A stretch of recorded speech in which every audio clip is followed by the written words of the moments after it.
थोड़ा माहौल थोड़ा सा गमगीन हो गया ना।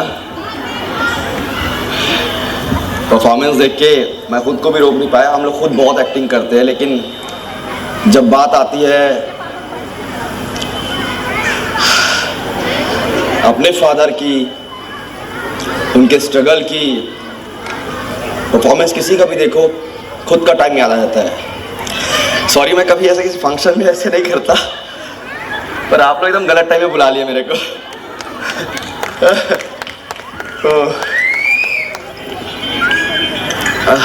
सॉरी। मेरे को याद है मेरे फादर एक्चुअली मैकेनिक थे पहले। मैकेनिक में समझते ना, मिस्त्री होते जो गाड़ी बनाते हैं। बहुत मतलब मिडिल क्लास तो बहुत ऊपर हो जाता है, बहुत नीचे से आया हूँ मैं। मेरे फादर मिस्त्री थे। मेरे को याद है कि हम लोग जहाँ रहा करते थे ना, रोड नहीं था वहाँ पर, रोड पानी कुछ भी नहीं था। मेरे पापा सुबह 7 बजे राजनांदगांव से दुर्ग गैरेज जाया करते थे। एक बस कंपनी में काम करते थे वो। रात को 9 बजे आते थे वो वहाँ से, पता है। और आने के बाद 500 मीटर दूर से वो चिल्लाते थे मेरा नाम लेकर के। मेरी मम्मी दूर से लालटेन दिखाती थी। वो फिर उस रास्ते से आते थे, पैंट पूरा ऊपर चढ़ाते थे, कीचड़ रहता था, बहुत कीचड़, बारिश का दिन है, मेरे को याद है। और आते थे, फिर वो फ्रेश होते थे, हाथ मुंह धोते थे, हम लोग सब साथ में खाना खाते थे। बहुत साल तक ऐसे ही चलता रहा। मेरे को लगता था कि मेरे पापा ट्रेन से जाते हैं तो वाकई में कुछ अच्छा काम, क्योंकि मेरे पापा अच्छे कपड़े पहन के आते थे, अच्छे कपड़े पहन के आते थे। जब थोड़ा बड़ा हुआ, मैं 12-15 साल का करीब हुआ, मैं बोला कि गैरेज जाए। तो मैं और मेरा बड़ा भाई, हम दोनों अपने पापा के गैरेज गए थे दुर्ग में। हम लोग खेल रहे थे इधर उधर, सब सामान पड़ा हुआ था, हम लोग सब खेल रहे थे। मैं देखा मेरे पापा अंदर गए चेंज करके। जब वो वापस आया तो मैं उनको देखता रह गया। काले काले कपड़े, गंदे कपड़े, फटे हुए कहीं पर। मेरे को अभी भी उनका चेहरा याद है। वो वाकई में मेरे लिए सुपर हीरो। और शायद बोल नहीं पा रहा हूँ, आई एम सो सॉरी। मैं ऐसे फंक्शन में ऐसी बातें कर रहा हूँ। तो पहली बार उनको देखा था, फिर देखा कि वो बस के नीचे घुस करके धूप में, ठंडी में, मतलब काम कर रहे हैं। वो ये उठा रहे, भारी भारी सामान उठा रहे। अपने पापा की इज्जत इतनी बढ़ गई। मैं आज आपको ये कहानी, आज वैसे मेरे को याद नहीं थी कहानी, ये परफॉर्मेंस देख के कहानी याद आ गई। आज कहानी में ये इसलिए आपको बता रहा हूँ कि कई यहाँ पर बड़े बच्चे भी, कोई 15 साल, 20 साल, 10 साल के बच्चे जो इन सब बातों को जानते हैं। आपको आइडिया भी नहीं है कि आपके पेरेंट्स जब घर से बाहर जाते हैं ना, तो वो कितने लोगों की बातें सुनते हैं, कितने लोग उन लोगों को डांटते हैं, उनके बॉसेस डांटते हैं, जो उनका मैनेजमेंट होता है वो उनको टारगेट देता है। और वो रात और दिन एक करके कैसे कैसे आप लोगों के लिए चीज़ें अरेंज करते हैं, आप लोगों को आइडिया भी नहीं है। जब पेरेंट बनते हो, अब मैं एक पेरेंट हूँ तो अब मैं समझता हूँ। और मेरे को गुस्सा आता है कभी कभी जब मेरे बच्चे मेरी चीज़ों को अहमियत, उनको लगता है कि उनके फादर एक्टर या हीरो है तो वो बहुत आसान सा काम करते हैं, वो जाते होंगे और शूटिंग करते वापस आते हैं। 18 घंटे काम करते हैं हम लोग, 18 घंटे, 20 घंटे, कभी कभी 24 घंटे काम करते हैं। सिर्फ हंसते जरूर रहते हैं, लेकिन क्या धूप, क्या गर्मी, क्या बरसात। तो ये कहानी इसलिए सुना रहा हूँ मैं कि पेरेंट्स इतना कुछ करते हैं, प्लीज़ उनकी मेहनत की अहमियत को समझिए। और आपको बहुत कुछ मिला है। पहले के जो मेरे उम्र के जो यहाँ पेरेंट्स बैठे हुए, वो सब मैक्सिमम लोग सरकारी स्कूल में पढ़ के आए हैं।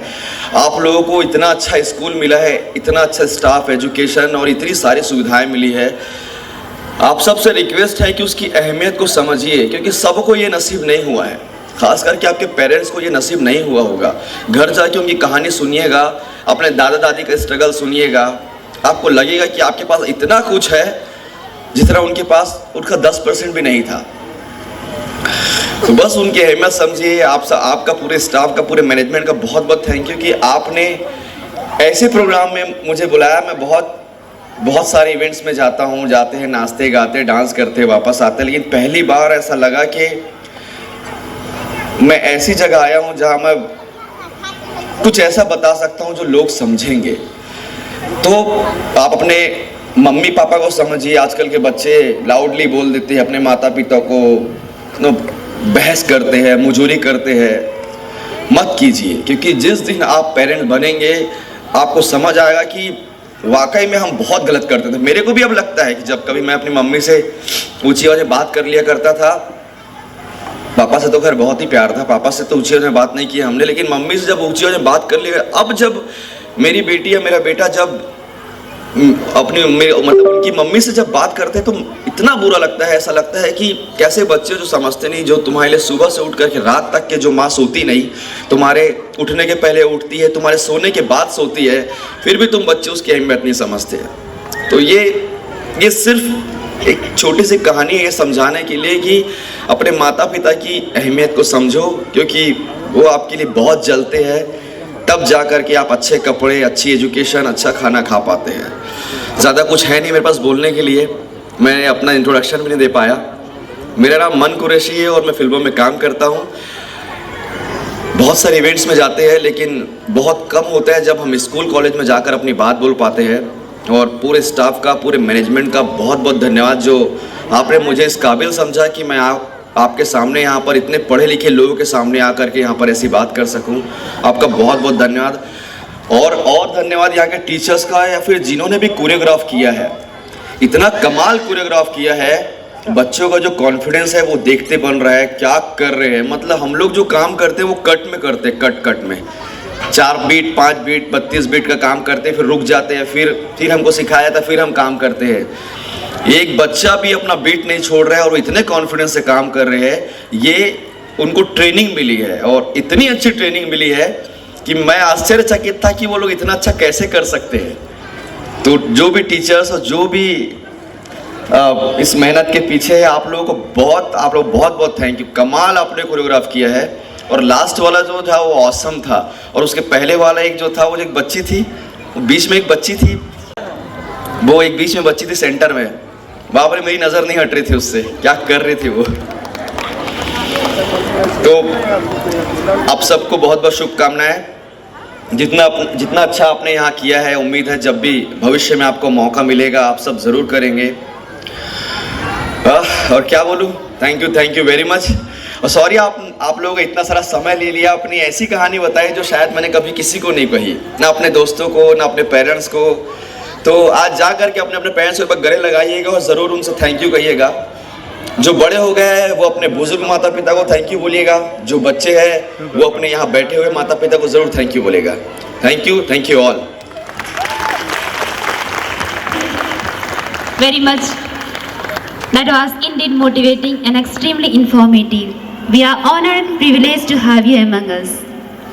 Now I request Father Santosh to present the memento.